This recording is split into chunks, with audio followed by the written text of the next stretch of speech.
दोस्तों अगर आप एसएससी सीजीएल का एग्जाम दे रहे हैं 2022 का मेरे दोस्तों, तो मैं आपको बता दूं आज उसका एनालिसिस कराऊंगा मेरे दोस्तों। जो 7/12/2022 थर्ड शिफ्ट में आया दोस्तों, वो सभी के सभी क्वेश्चन मैं आपको बताऊंगा। और मैं ये भी आपको बताऊंगा कि आपको देखना क्या है कि कौन सी टॉपिक सबसे ज़्यादा पढ़ने हैं और किस तरह का हलवा बट रहा है एक प्रकार का देखा जाए मैथ में, तो वो भी मैं आपको बताऊंगा मेरे दोस्तों। ठीक है, तो चलो बेहतरीन से हम क्वेश्चन आपके सामने ला रहे हैं और वो भी चीजें जो मैं शुरू करूंगा ना, वो शुरू करने वाला हूं पहले नंबर ट्राइग्नोमेट्री। ट्राइग्नोमेट्री के दोस्तों इतने क्वेश्चन आए कि कोई जवाब नहीं। 4 क्वेश्चन आए मेरे दोस्तों, तो जिनका अभी पेपर बाकी है तो वो जरूर इन क्वेश्चनों को देख ले मेरे दोस्तों, कहीं ना कहीं आपको फायदा देगा। और उस क्वेश्चन के आसपास भी ऐसे क्वेश्चन हैं जो मैं आपको बताऊंगा, उस तरह का जरूर आपको पढ़ के जाना चाहिए। ठीक है मेरे भाई, ये रहा आपका पहला क्वेश्चन मेरे दोस्तों ट्राइग्नोमेट्री का, जो कि बहुत ही बढ़िया क्वेश्चन है। इसको मैं 30 माइनस थीटा इक्वल नहीं माइनस है मेरे दोस्तों, और साइन 60 प्लस थीटा। तो एक फार्मूला आपको यहाँ पर थोड़ा सा देखना है क्या कि काश अगर 90 माइनस थीटा लिखा मेरे दोस्तों तो साइन थीटा लिख सकते हैं, या साइन थीटा लिखा हो तो उसकी जगह पे ये लिख सकते हैं। तो इसको मैंने क्या दिया, क्या काश 30 माइनस थीटा लिख दिया मेरे दोस्तों, और माइनस इस साइन को अगर मुझे लिखना हो तो क्या मैं ये काश नहीं लिख सकता, यानी काश लिख सकता हूं। और कितना 90 माइनस 60 प्लस थीटा। अब मेरे दोस्त एक बात बताइए आप कि जब ये ब्रैकेट टूटेगा तो ये माइनस अंदर आएगा और इस प्लस को माइनस कर देगा, और इस 90 में से 60 जाएगा तो 30 बचेगा, और माइनस माइनस ये क्या हो जाएगा मेरे दोस्तों, ये माइनस थीटा हो जाएगा। इस तरह से देखा जाए ये काश हो जाएगा और माइनस काश, सेम चीज यहाँ है 30 माइनस थीटा, प्लस माइनस की वजह से पूरा का पूरा कैंसिल होकर 0 हुआ। तो मेरे दोस्तों त्रिकोणमिति का ये बहुत बेहतरीन क्वेश्चन था। दूसरा क्वेश्चन अगर हम देखें आपके सामने लाएं तो ये था 5, बहुत ही बेहतरीन क्वेश्चन था। Sine power 4 theta plus cos power 4 theta और plus 3 sine power 6 theta plus cos power 6 theta और plus 19 sign square theta into cos square theta. मेरे दोस्त ये क्वेश्चन था, बहुत ही लाजवाब है, बहुत बेहतरीन है, बिल्कुल इजी है एकदम, बिल्कुल कोई परेशान होने की जरूरत नहीं। कुछ चीजें ध्यान देनी है मेरे भाई, जब कभी भी ये चीजें दिखाई दे तो इसकी जगह पे 1 minus sin square theta into cos square theta 2 में लिखेंगे, 1 minus 2 sin square theta into cos square theta. और जब ये चीज दिखे तो 1 minus 3 sin square theta into cos square theta लिख सकते हैं मेरे भाई। ठीक है, ऑप्शन के अकॉर्डिंग देखा जाए तो आपका जो ऑप्शन था उस ऑप्शन में साइन इंटू कास कहीं पर दिया नहीं था, तो इसका मतलब कहीं ना कहीं नंबर ही आंसर आएगा। तो इस तरह से देखा जाए तो ये 5 करने 5 हो जाएगा, इस वाले को 5 लिख दें, और ये 5 दूना 10 हो जाएगा मेरे भाई, कितना 10। यहाँ अगर हम कहें तो 3 करने 3 हो जाएगा, और 3 तिया कितना हो जाएगा 9 मेरे दोस्तों हो जाएगा।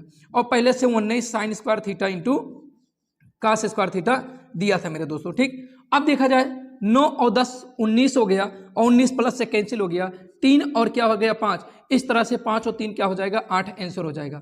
ये हो गया आपका आंसर मेरे दोस्तों। 2 क्वेश्चन ये हो गया, त्रिकोणमिति के 4 क्वेश्चन आए थे मेरे भाई। ठीक है, चलिए अगले क्वेश्चन पे चलते हैं मेरे दोस्तों। देखिए अगला क्वेश्चन बहुत बेहतरीन था, एकदम सड़ा हुआ, समझ लीजिए एकदम सड़ा हुआ है। साइन थीटा बराबर दिया है 3/5 दिया है, तो पूछ रहा है कि टेन थीटा का वैल्यू क्या होगा। मेरे दोस्तों आप जानते हो कि साइन थीटा बराबर क्या होता है, परपेंडिकुलर और हाइपोटेन्यूस होता है। तो यहाँ पर हमें बेस निकालना है, तो बेस इक्वल क्या हो जाएगा, कोई जरूरी नहीं है, 3 4 5 3 4 5 हो जाता है। तो ये आपका परपेंडिकुलर हो गया, ये आपका बेस हो गया, और ये आपका हाइपोटेन्यूस हो गया। तो अब टेन निकालना है, तो टेन थीटा इक्वल क्या हो जाता है मेरे दोस्त, परपेंडिकुलर बाई बेस हो जाता है। तो यहाँ पर परपेंडिकुलर 3 और बेस कितना है 4 है, 3/4 हो जाएगा मेरे दोस्तों। क्या हो जाएगा, क्वेश्चन और त्रिकोणमिति का ही है। चौथा क्वेश्चन मेरे दोस्तों, tan 45 माइनस tan 15 और बटे 1 प्लस tan 45 इंटू tan 15। तो मेरे दोस्त यहाँ पर भी एक फार्मूला लग गया कि tan a minus B equal होता क्या है मेरे भाई, कि tan a minus tan b और बटे 1 plus tan a into tan b। मेरे दोस्त फार्मूले अगर आपको मैं बता दूं कि किसी ना किसी शिफ्ट में अगर ये माइनस में पूछा गया है तो प्लस वाला भी पूछा जा सकता है। तो प्लस वाले में यहाँ प्लस और यहाँ प्लस, यहाँ माइनस हो जाता है, बस इतना फर्क है। तो ध्यान में रख के चलिएगा कि माइनस में दिया तो प्लस का भी पूछ सकता था। ठीक, तो ये हो जाएगा a माइनस बी, यानी 45 माइनस 15 तो 30, और 10 के साथ में 30 का मान होता है 1/3 में 3। ये भी आपका आंसर हुआ। इस तरह से 4 क्वेश्चन आपके ट्राइग्नोमेट्री के ही थे, और जो कि बहुत ही अच्छा था। हाइट एंड डिस्टेंस का एक भी क्वेश्चन नहीं था मेरे दोस्तों, ध्यान में रखने की चीजें ये हैं। अब देखिए अलजेब्रा से बहुत बेहतरीन क्वेश्चन आ गए, और एकदम इजी टाइप के थे। एक तो सबसे पॉपुलर क्वेश्चन जो आपको बहुत मजा आता होगा सॉल्व करने पर, 194 कह रहा है, इतना दिया है, x³ + 1/x³ का वैल्यू पूछ रहा है। ठीक मेरे दोस्त, तो मैं आपको एक तरीका बताया, इसका बहुत आसान तरीका वो क्या है। देखिए सबसे पहले आपको 3 घात लाना है तो 1 घात इसका निकालना जरूरी है। तो यहाँ पर 4 को 2 पर 2 लिखोगे मेरे दोस्तों, दूसरा पेन यूज करता हूँ, 2 पर 2 यानी 4 को मैं अगर कहूँ मेरे भाई तो एक बार 4 है ना, तो मैं कहता हूँ एक बार इसमें से 2 घात हटाओ, जो आप हटा रहे हो ना इसी में लाके जोड़ दो, तो ये 94 2 196 हो जाएगा, और स्क्वायर रूट निकाल लो तो कितना हो जाएगा 14 हो जाएगा। फिर से इसके घात को हटाओ, फिर यहाँ पर लाके जोड़ दो तो कितना हो जाएगा 16, और 16 का वर्गमूल कितना हो जाएगा 4, यानी x + 1/x का वैल्यू कितना हो गया, इतना हो गया।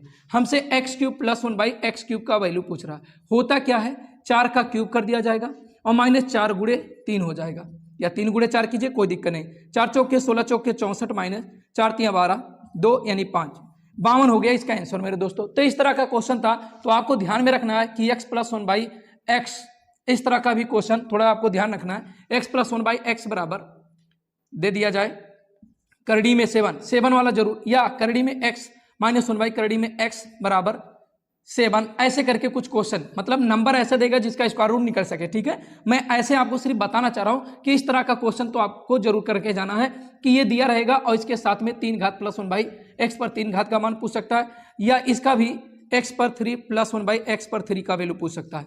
तो जरूर इस तरह के क्वेश्चन को आपको ध्यान में देकर चलना है। ठीक है मेरे भाई, चलो अगले क्वेश्चन पे चलते हैं।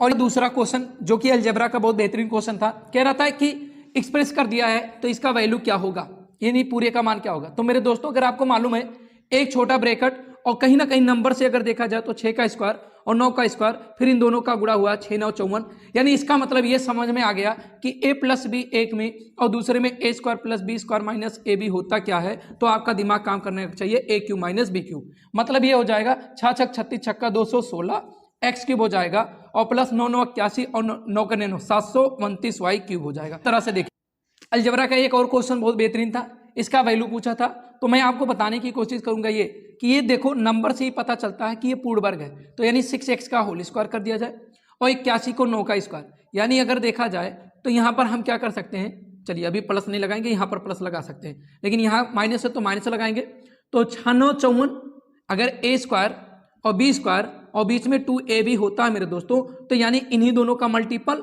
का 2 गुना ये होना चाहिए, तो जरूर है 6 9 54 दूना 108। इसका मतलब ये हो गया मेरे दोस्तों कि इसको मैं कुछ इस तरह से लिख सकता था कि 2 लिख दूं, 6x लिख दूं और 9 लिख दूं, तो बिल्कुल काम बन जाएगा। बोलो हाँ ना। अगर इतना काम बन जाता मेरे भाई तो आप ये बताइए कि ये 6x - 9 का होल स्क्वायर हो जाएगा, और वर्गमूल जब लोगे तो ये कैंसिल होकर 6x - 9 आएगा। तो ये भी एक क्वेश्चन बहुत बेहतरीन था, जो कि भाई अगर देखा जाए तो एसएससी सीजीएल में इतना इजी कभी भी मैथ आया नहीं था जितना इजी अब आपको मिल रहा है। मतलब 2022 की सीजीएल में मैथ का जो सेक्शन है ना बहुत ही इजी जा रहा, हर एक शिफ्ट में जा रहा, तो आपको टेंशन नहीं लेना है। इसी तरह के क्वेश्चन या इसी के इर्द गिर्द क्वेश्चन आपको ध्यान में रखना है। ठीक है, चलिए एक अलजेब्रा का और क्वेश्चन है, तो देखिए क्वेश्चन ये भी बहुत बेहतरीन है मेरे दोस्तों। क्या करना है, आपको कुछ करना नहीं है, ध्यान देना है एक बात कि जब ये देखिए 3 और 3 दूना 6, अगर इसकी जगह पे मैं y मान लूं तो ये मिला जुला के 8y² और प्लस y - 7 = 0। आपको करना क्या है कि इन दोनों का पहले आप मल्टीपल कीजिए, 8 और 7 का गुणा 56 हो जाएगा, दो संख्या का गुणा करना 56 हो जाए, और यहाँ माइनस लगा है इसीलिए दोनों को घटा के यहाँ पर 1 लाइए, तो ये 8 और 7 ही संभव है। ठीक है मेरे दोस्त, 8 और 7 ही संभव है, तो आपको देखना है एक तरफ 8 करना है, एक तरफ 7, माइनस छोटे के तरफ लगाएंगे, और जब रिजल्ट लेने की बात होती है तो सिंबल यहाँ पर हम चेंज कर देते हैं, सिंबल यहाँ पर हम चेंज करेंगे, ये माइनस और ये प्लस, और जो नंबर यहाँ पर हो उसी से आप डिवाइड कर दीजिए, ये भी डिवाइड, यहाँ पर भी डिवाइड कर दीजिए, तो ये इससे कैंसिल हो जाएगा, -1 और 7/8। मेरे दोस्तों मैं आपको एक चीज बता दूं कि जो क्वेश्चन मैं बता रहा हूं, थोड़ा सा इसमें क्वेश्चन हमें पूरा एग्जैक्ट याद नहीं है, लेकिन जो क्वेश्चन था वो कुछ इस तरह था कि x³ बराबर 1/8 आ रहा था, तो x³ बराबर 1/2 का होल क्यूब आ रहा था। ठीक है, अब ये इससे कैंसिल हो गया था, तो x बराबर 1/2 आया था, जिससे x + 1/x का जो वैल्यू आता वो 2 प्लस, यानी यहां पर देखा जाए x का वैल्यू रखा जाएगा 2, 1/2, और 1/x की जगह पे 2, तो वो 2:2 दे रहा था, मतलब 2 सही 1/2 ही आंसर दे रहा था मेरे दोस्त। एग्जैक्ट ये क्वेश्चन में थोड़ा सा मिस्टेक है, इसलिए मिस्टेक है कि यहाँ पर कौन सा नंबर था ये मुझे क्लियरली याद नहीं है, इसीलिए मैं ये पूरा डाटा नहीं दे पा रहा हूँ, बट यहाँ से मैं आपको जो बताया हूँ ये एग्जैक्ट करेक्ट है और सही है मेरे दोस्तों। ठीक है, तो चलिए अगले क्वेश्चन पे चलते हैं मेरे भाई। एक नंबर सिस्टम का क्वेश्चन कुछ इस तरह से था, एग्जैक्ट उसका नंबर मुझे नहीं याद है, लेकिन नंबर में क्या पूछा गया था, कुछ 5 3 4 5 में, ठीक है 4 6 3 5 के जोड़ में से 3 5 6 7 को घटाया जाए,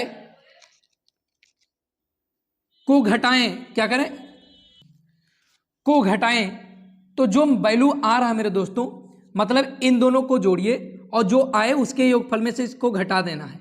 घटाने के बाद जो वैल्यू आया था मैं आपको बता दूं 12141 आया था। तो कह रहा है ये किससे डिवाइड है, तो मेरे दोस्तों ये 3 से क्या है, डिवाइड है। 3 से डिवाइड करने पर वो 3 ऑप्शन दिया था जिसमें 3 ही आ रहा था और नंबर ऐसा था कि जो 3 से डिवाइड, कैसे 1 + 2 + 1 + 4 + 1, क्योंकि 3 की डिविजिबिलिटी का जो रूल होता है सभी अंकों को जोड़ लिया जाए। तो ये हो जाएगा 5 6 और 2 8 1 9, यानी इसका योगफल 9 आया। अगर योगफल 3 से डिवाइड है तो बस वो संख्या पूरा का पूरा 3 से डिवाइड हो जाएगा। मेरे दोस्तों इन दोनों को जोड़कर उसमें से इसको घटाने से ये नहीं आएगा। मैं आपको सिर्फ बता रहा हूँ कि इसके जगह पे कोई नंबर, यहाँ कोई नंबर, ये नंबर, ये प्रक्रिया करने के बाद जो लास्ट में आया था घटाने के बाद वो इस तरह से आया था। ठीक है, चलिए अगले क्वेश्चन पे हम चलते हैं। मान लेते हैं कि अगर आपसे दिया हुआ है कितना 1.2 और यहाँ पर आपका दे दिया है कितना 1.8 और इन दोनों का एलसीएम निकालने की बात कर रहा है। या मैं अगर आपसे कह दूं मेरे दोस्तों 2.4 इसका एलसीएम, तो मेरे भाई अगर मैं आपसे कहूं तो ये 2 बार जा रहा, बोलो है ना। अगर देखा जाए तो ये 2 बार जा रहा है, तो इसको मैं लिखूंगा 1.2 और इसको लिखूंगा 2 × 1.2। बस मेरे भाई इसी तरह का था। तो अब एलसीएम में तो हो जाएगा 2 × 1.2, क्योंकि दोनों में जो बड़ा होता है उसी का एलसीएम ले लिया जाता है। तो 2.4 हो गया। अब क्यों बढ़ा, क्योंकि दोनों में तो ये कॉमन मल्टीपल हो रहा है, तो कॉमन मल्टीपल मतलब कॉमन नंबर था तो इसलिए लिख दिया, और दोनों में जो नहीं मिला उसको भी लिख दिया। तो यही आंसर सेम इसी तरह से पूछा था मेरे दोस्तों। लेकिन दूसरा मेथड क्या होता है कि अगर 1.2 आया और 2.4 की जगह पे 1.8 आ जाता, तब हम क्या करते हैं एलसीएम के लिए। तो मेरे दोस्तों इसको 12/10 लिख सकते थे और इसको 18/10 लिख सकते थे। दोनों 18 2 पंचे 10, 2 6 12, 2 पंचे 10, यानी 6/5 हो जाता और 9/5 हो जाता। ठीक मेरे भाई, अब एलसीएम लेने के लिए ऊपर वाले का एलसीएम, तो ऊपर वाले का एलसीएम लेंगे तो 3 हो जाएगा, दोनों में 3 हो जाएगा। ठीक है मेरे दोस्त, और फिर क्या बचेगा, 3 बचेगा, 2 बचेगा। और नीचे वाले का एचसीएफ में 5 ही आएगा, तो 3 3 9 दूना 18/5 हो जाएगा। ये आपका हो जाता है मेरे दोस्तों एलसीएम। ठीक है मेरे भाई, चलो अगला क्वेश्चन देखते हैं। एक क्वेश्चन इस तरह से था, प्रॉफिट एंड लॉस का था कि किसी वस्तु के अंकित मूल्य 100 पर 10% के छूट, किसी वस्तु के अंकित मूल्य 100 रुपये पर 10% के छूट के बाद भी 8% का लाभ होता है। तो मेरे दोस्त ये बताइए कि कहीं ना कहीं सीपी होता है, सीपी के बाद फिर एमआरपी होता है, ठीक, एमआरपी होता है, और उसके बाद हम क्या करते हैं, एसपी करते हैं। तो एमआरपी 100 है, 100 का 10% छूट देने पर 90 रुपये, 90 रुपये में उसने सेल किया। अब यहाँ पर हमारा कुछ ना कुछ तो एसपी रहा होगा, इस एसपी पर बेचा गया तो ये क्या हो गया, अब यही हमारा सॉरी यहाँ सीपी कुछ ना कुछ होगा मेरे दोस्तों। अब इस सीपी पर कितना, सीपी क्या था नहीं मालूम, लेकिन हमें मालूम है कि एसपी 90 रुपये, 90 रुपये में किया जा रहा है, और जिस तरह से इस तरह से यहाँ तक आने में हमें 8% के फायदे हो रहे हैं। तो मेरे दोस्तों प्रॉफिट यानी इक्वल क्या हो जाता है, एसपी माइनस सीपी बटे सीपी इंटू 100। ठीक, अब यहाँ पर आपका 8% का फायदा एसपी 90 माइनस एक्स बटे एक्स इंटू 100 आप कर सकते हैं। 4 दूना 8 हो जाएगा, 4 25 100 हो जाएगा, 2 कन्ने 2x हो जाएगा मेरे दोस्तों, और 25 कन्ने 25x, 25x उधर जाएगा तो इस तरह से 27x हो जाएगा, और 25 9 225 और 1 0 हो जाएगा। इस तरह से देखा जाए तो x बराबर 225 और बट्टे 225 0 बटे 27। आप इसको काटेंगे जो आएगा वही आंसर होगा। लेकिन मेरे दोस्तों वहां पर जो नंबर दिया था ना, वहां पर ऐसा नंबर दिया था, इसी 8% की जगह पर ऐसा कुछ नंबर दिया था जो बहुत आसानी से आपका कट जाता है। ठीक है मेरे भाई, चलिए 17 का एक एवरेज का क्वेश्चन आया है। 17 के 769 कह रहा क्या, 17 के 769 का औसत क्या होगा मेरे दोस्तों।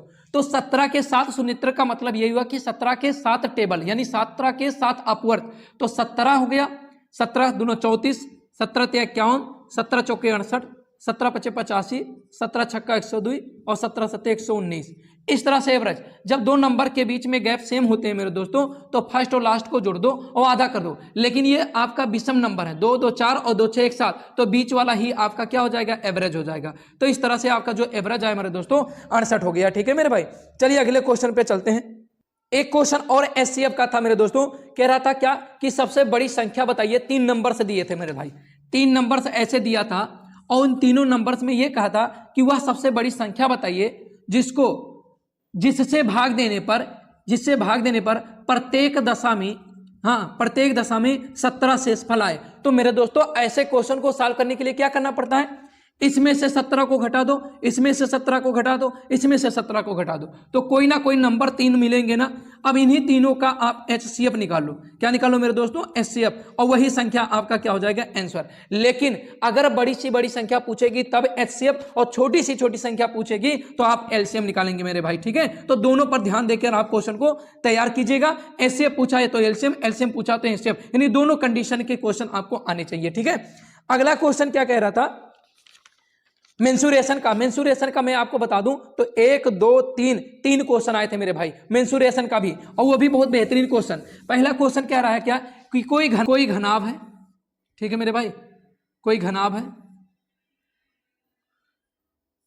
है कुछ इस तरह से, ठीक मेरे भाई। तो घनाभ की जो लंबाई है उसमें 20% की वृद्धि, और चौड़ाई में 25% की वृद्धि, और ऊंचाई में 30% की कमी की जाती है। तो 20% का मतलब 1/5 मेरे दोस्त, 25% का मतलब 1/4, 30% का मतलब 3/10। तो पहले लंबाई 5 था, अब लंबाई 6 हो गया। पहले चौड़ाई 4 था मेरे दोस्तों, अब 5 हो गया। पहले ऊंचाई 10 था, अब ऊंचाई कितना हो जा रहा है, 3 कम हो जा रहा है, यानी कितना हो गया, 7 हो गया। अब ये दोनों, पहले ये आयतन देगा, पहले का आयतन हो जाएगा मेरे दोस्तों, और ये दूसरी बार के आयतन, मतलब ये पहले आयतन हुआ और ये वृद्धि या कमी होने के बाद। तो मेरे दोस्तों सेम नंबर्स को उड़ा दीजिए, 2 दूना 4, 2 तीन 6 हो जाएगा। चलिए, कह रहा है क्या, क्वेश्चन में कह रहा है कि कोई गोला है और उसका व्यास दिया है, उसका डायमीटर दिया है, कितना दिया, 18 मीटर दिया है, तो रेडियस कितना हो जाएगा, 9 मीटर हो जाएगा, ठीक है मेरे दोस्तों। कह रहा है अब इसी को पिघलाकर एक तार बनाया जाता है, और उस तार की लंबाई कितना दिया हुआ है, 12 मीटर है। ये एग्जैक्ट क्वेश्चन है मेरे दोस्तों, इससे पहले वाला भी था सही। 12 मीटर है तो उसका त्रिज्या निकालना था, त्रिज्या या व्यास दोनों में से कोई एक, फिलहाल त्रिज्या पूछा गया था, व्यास भी पूछ सकता है आपसे। तो मेरे दोस्तों जब इसी को पिघला के इसको बनाया जाएगा तो दोनों का वॉल्यूम क्या होंगे, बराबर होंगे मेरे दोस्त। तो यहाँ पर सर्किल का, यानी यहाँ पर देखें स्फीयर यानी गोले का आयतन का सूत्र 4/3 पाई r क्यूब होता है, और यहाँ पर बेलन का आयतन पाई r स्क्वायर और h होता है। तो ये तो इससे कैंसिल, पाई से पाई कैंसिल, 4/3। यहाँ पर अगर हम करें तो 9 पे पावर कितना लिख सकते हैं मेरे दोस्तों, 3 लिख सकते हैं, 9 पे पावर 3। अब यहाँ पर r का तो मान मालूम नहीं है, लेकिन h की जगह 12, 4 3 12 हो जाएगा। अब ये 3 नीचे जाएगा तो ये 3 के साथ में 9, 1 9 इससे कैंसिल हो जाएगा, r स्क्वायर बराबर 9 का स्क्वायर, तो यहाँ r बराबर कितना हो जाएगा, 9 मीटर हो जाएगा। अगर मीटर में दिया था तो मीटर, सेंटीमीटर में दिया तो सेंटीमीटर, ठीक है मेरे भाई। चलिए नेक्स्ट क्वेश्चन पे चलते हैं। अगला क्वेश्चन एक कोण का था कि एक शंकु है, और एक शंकु की जो तिरछी ऊंचाई है वो था 30 मीटर था, और उसकी जो त्रिज्या थी वो 14 मीटर है मेरे दोस्तों। तो इसका कुल पृष्ठीय क्षेत्रफल पूछ रहा था, क्या पूछ रहा था, कुल पृष्ठीय क्षेत्रफल। तो ध्यान दीजिए, कुल पृष्ठीय क्षेत्रफल का सूत्र पाई r कोष्ठक में l + r होता है। तो पाई 22/7 रख देते हैं, r का मान 14 है, l का मान 30 है, और फिर r का मान 14, 7 दूना 14, 22 दूना 44, और इनको जोड़ेंगे तो 44 से भी हो जाएगा मेरे दोस्तों। 4 चौके 16, ऐसा क्वेश्चन, ऐसा आंसर सही होगा जिसका इकाई अंक 6 दिया हो। तो इकाई अंक 6 ही था ऑप्शन में, आप ऐसा कीजिएगा, मल्टीपल कर सकते हैं बट कोई जरूरत नहीं है मेरे दोस्तों, ठीक है। चलिए अगले क्वेश्चन पे चलते हैं। एक क्वेश्चन ट्रायंगल का आया था, वो एग्जैक्ट मुझे याद नहीं है इसलिए मैं आपको बता नहीं पा रहा हूं, और ध्यान देना है। एक क्वेश्चन आपका था क्या, पाई चार्ट का था मेरे दोस्तों, और एक स्तंभ चार्ट का था, जो इस तरह से स्तंभ वाला क्वेश्चन होता है मेरे दोस्तों, जिसको आप हिस्टोग्राम कहते हो मेरे दोस्त, हिस्टोग्राम कहते हो, ठीक है। अब इसके बाद एक क्वेश्चन था इस तरह से, एक तालिका बनाया था आयत की तरह ऐसे, और इसमें प्रोडक्ट के नाम दे दिया था, प्रोडक्ट का नाम दे दिया था, ठीक है, इसमें प्रोडक्ट का नाम दिया था, उसकी मात्रा यहाँ पर दे दिया था मेरे दोस्तों, और वहां से आपको वैल्यू निकालना था। देखिए इस तरह का अगर क्वेश्चन आपको सॉल्व करना है, यानी चाहे वो आपका पाई चार्ट हो, चाहे हिस्टोग्राम का हो, और चाहे इस तरह का हो, तो इस पर मैं पहले से वीडियो बनाया हूं मेरे दोस्तों। इसी वीडियो के डिस्क्रिप्शन में आपको वो लिंक मिल जाएगा जहां से आप इस चीज को पढ़ सकते हैं। फिलहाल आपके 15 तारीख तक आपके पेपर चलने वाले हैं मेरे दोस्तों, तो उसको आप बढ़िया से, अभी जो लड़के नहीं दिए एग्जाम मेरे भाई, कहीं ना कहीं आपको फायदा हो जाएगा। मैं इतने अच्छे से मैं उसको समझाया हूं मेरे भाई ना, कि कोई जवाब नहीं। दूसरी बात, इसमें जो पूछा जा रहा था, कहीं ना कहीं अनुपात पूछा गया है, रेशियो पूछा गया है, ए की रेशियो बी की तुलना में, या 2-3 को जोड़ के, मेरे में जो पूछा गया था 2-3 को जोड़ के पूछा गया था। इस तरह से मैं बता दूं कि अच्छी एक्यूरेसी रही मेरी मैथ में। 25 में किया था। एक टाइम एंड वर्क का क्वेश्चन आया था जो थोड़ा कैलकुलेटिव था लेकिन बेहतर था। एक टाइम एंड स्पीड का था कि कोई 5 सेकंड तक 44 मीटर पर सेकंड के 44 किलोमीटर पर घंटे के स्पीड से चल रहा है और कोई एक स्थान था, ध्यान देना है कि एक किसी स्थान से चलना शुरू करता है, ए नाम का कोई व्यक्ति इसी स्थान से चलना शुरू करता है और वो 5 सेकंड तक चलता है, फिर उसी समय बी यहीं से शुरू कर देता है। बी शुरू कर, जब ये 5 सेकंड तक चल लेता है तो बी शुरू करता है और बी शुरू करने के बाद वही बी की स्पीड मुझे याद नहीं है ना, तो मैं वो क्वेश्चन आपके सामने लाता मेरे दोस्तों। तो बी इसको कितने समय में क्या कर ले रहा है, कवर कर ले रहा है या क्रॉस कर रहा है या इसको पकड़ रहा है, ये पूछा था कि बी कितने सेकंड में इसको पकड़ ले रहा है या पास कर रहा है। ठीक है, तो इस तरह का एक क्वेश्चन था मेरे दोस्तों। इस तरह से 25 क्वेश्चन मैं आपको बताऊं तो 25 क्वेश्चन बहुत ही अच्छे थे। अब की बार एसएससी सीजीएल में बहुत ही बढ़िया मैथ के क्वेश्चन आ रहे हैं, एकदम बिल्कुल नॉर्मल से भी कंडीशन उसकी गड़बड़ ही है, कोई दिक्कत नहीं, कोई भी बंदा होगा थोड़ा बहुत अगर पढ़ा होगा तो उसका हो जाएगा, कोई दिक्कत नहीं है। ठीक है मेरे दोस्तों, तो चलो वीडियो को इसी पे खत्म करते हैं मेरे भाई। अगर आपका भी कोई क्वेश्चन रहा होगा जो आज के शिफ्ट में पेपर हुआ होगा, अगर वो लोग इस कमेंट में उस क्वेश्चन को बता सकें तो अगले की बार के लिए मैं एनालिसिस करा दूं मेरे दोस्तों। ठीक है, जय हिंद दोस्तों।